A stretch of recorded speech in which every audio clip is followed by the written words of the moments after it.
ஓம் ஹ்ரீம் பைரவி க்ளாம் ஹ்ரீம் ஸ்வாஹா ஓம் நமோ பகவதே ருத்ராய நமஹ. வணக்கம்.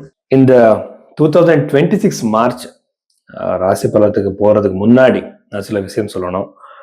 எப்படின்னா, நிறைய பேர் உண்மையான ஜோதிடர் யாரு சார் எப்படி கண்டுபிடிக்கிறதுன்னு கேட்பாங்க. எப்படின்னா, நீங்க ஒரு ஜாதகம் கொடுக்கும்போது அவர் உங்க லக்னம் என்னன்னுட்டு கண்டுபிடிச்சு உங்க பாஸ்ட் ஈவெண்ட்ஸ் எல்லாமே அவர் சொல்லணும்.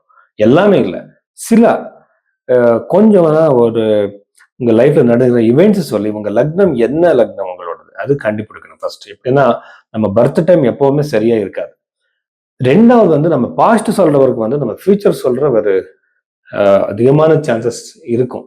ஸோ அதை பத்தி நாமே அவர் கண்டுபிடிக்கலாம். ரெண்டாவது அவர் பூஜை பத்தி சொல்லும்போது, ரெமெடிஸ் பத்தி சொல்லும்போது புரஹத் பராசர ஓரா சாஸ்திரத்துல இருக்கிற அந்த ரெமெடிஸ் தான் சொல்லணும். எப்படின்னா, ஜபம், மந்திர ஜபம், தானங்களை பத்தி. ஸோ அது விட்டுட்டு ஜோதிடத்துல இல்லாத தோஷங்களை பத்தி, கால சர்ப்ப தோஷம், என்னென்ன தோஷங்கள் பத்தி சொல்லிட்டு இருப்பாங்க. நியூமராலஜி படி, டேரோட் கார்டு, இது எல்லாமே ஜோதிடம் கிடையாது. அதே மாதிரி காஸ்ட்லியான பூஜைகள் எல்லாம் நம்ம ஜோதிடத்துல இல்ல. இன்னொரு விஷயம் என்னன்னா, யாராலையும் நம்ம தலையெடுத்த மாற்ற முடியாது. ஸோ இப்போ நான் கோடீஸ்வரர் ஆகணும், நான் ஒரு பெரிய பொசிஷனுக்கு போகணும், இதெல்லாம் ஏதாவது பூஜை பண்ண நடக்குமான்னு கேட்பாங்க. அது அப்படியெல்லாம் நடக்காது. உங்க ஜாதகத்துல இருந்தா மட்டும் நடக்கும். அந்த டெஸ்டினியை நாம அக்செப்ட் பண்றது ரொம்ப இம்பார்ட்டன்ட். அப்படி நாம பண்றதுக்கு அவர் நம்ம தயார் பண்ணணும். யாரு? அஸ்ட்ராலஜர்.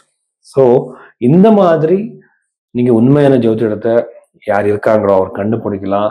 ஸோ அதுக்கப்புறம் இந்த மாதிரி டெக்னிக்கலா ஒரு ஜாதகம் பார்க்கறதுக்கு, இப்போ ஒரு ஜாதகம் பார்க்கறதுன்னா ஒரு ஈஸி கிடையாது, ரொம்ப டைம் வேணும். ஸோ ராசியிலேருந்து, லக்னத்திலேருந்து, பாத லக்னத்திலேருந்து, ஸோ நிறைய தசைகள் இருக்கு. சில பேருக்கு விம்சோத்திரி தசை மட்டும்தான் தெரியும். ஆனா இங்க 48 தசை பீரியட்ஸ் இருக்கு. யோகினி தசை, சர தசை நிறைய இருக்கு. ஸோ இந்த மாதிரி அப்ளை பண்ணி கைரேகையும் பார்த்து நாம ஒரு முடிவுக்கு வரலாம். ஸோ இந்த மாதிரி பார்க்கறதுக்கு நீங்க பைரவி ஆஸ்ட்ரோல நீங்க கன்சல்டேஷன் புக் பண்ணுங்க. கும்ப ராசி 2026 மார்ச் மாதத்துல இந்த கும்ப ராசியில பிறந்தவருக்கு என்னென்ன விஷயங்கள் இருக்கு நம்ம பார்க்கலாம்.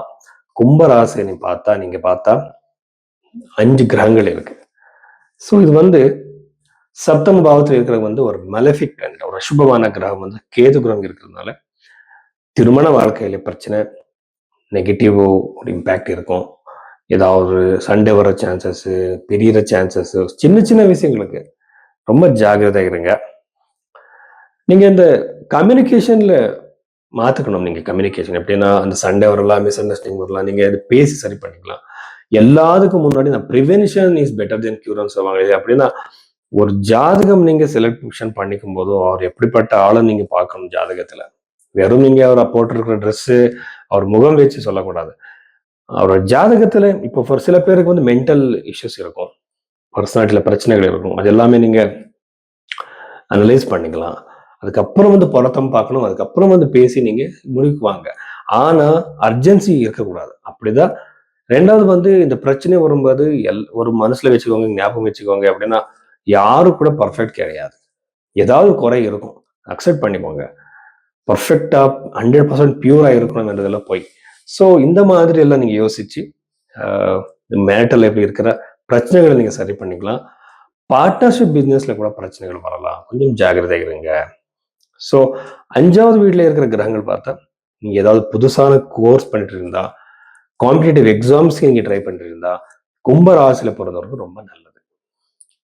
இங்க இன்னொரு விஷயம் இருக்கு, சாடசாத்தி பத்தி பயம். ஸோ அதை பத்தி பயப்படாதீங்க. நிறைய பேர் சக்சஸ் ஆயிருக்காங்க.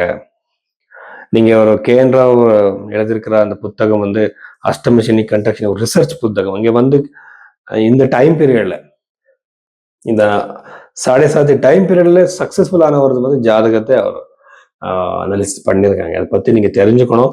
பயப்படுறது ஒண்ணுமே இல்லை. எப்படின்னா, அப்படி உங்களுக்கு பயம் இருந்தா நீங்க ஹனுமான் சாலிஸ் சொன்னா போதும், ரொம்ப கம்மியாயிடும். கரியர்ல ரிலேட்டட் சக்சஸ் இருக்கு, ப்ரோக்ரஸ் இருக்கு, புதுசான ஜாப் கிடைக்கிற சான்சஸ், இன்டர்வியூ கொடுத்திருந்தா அங்கே கூட சக்சஸ் இருக்கு, வெளிநாட்டுக்கு ஜாப் ட்ரை பண்ணிட்டு இருந்தா அங்கே கூட ரொம்ப ப்ரோக்ரஸ் இருக்கு. இந்த மாதிரி நிறைய சக்சஸ்கள் நீங்க பார்க்கலாம். ஆனா நீங்க ஜாகிரதையா இருக்கிற விஷயம் இந்த விஷயத்துல, ஹெல்த் விஷயத்துல ரொம்ப ஜாகிரதையாக இருக்கணும். மென்டலி ரொம்ப டிஸ்டர்ப் ஆகிற சான்சஸ் இருக்கு. பிராணாயாமம் பண்ணுங்க, பிசிக்கல் ஆக்டிவிட்டிஸ் பண்ணுங்க, லைஃப் ஸ்டைல் மாத்திக்கோங்க. ஸோ இந்த மனசு பிரசாந்தம் வச்சுக்கிறதுக்காக என்ன பண்ணணும் அது பண்ணுங்க.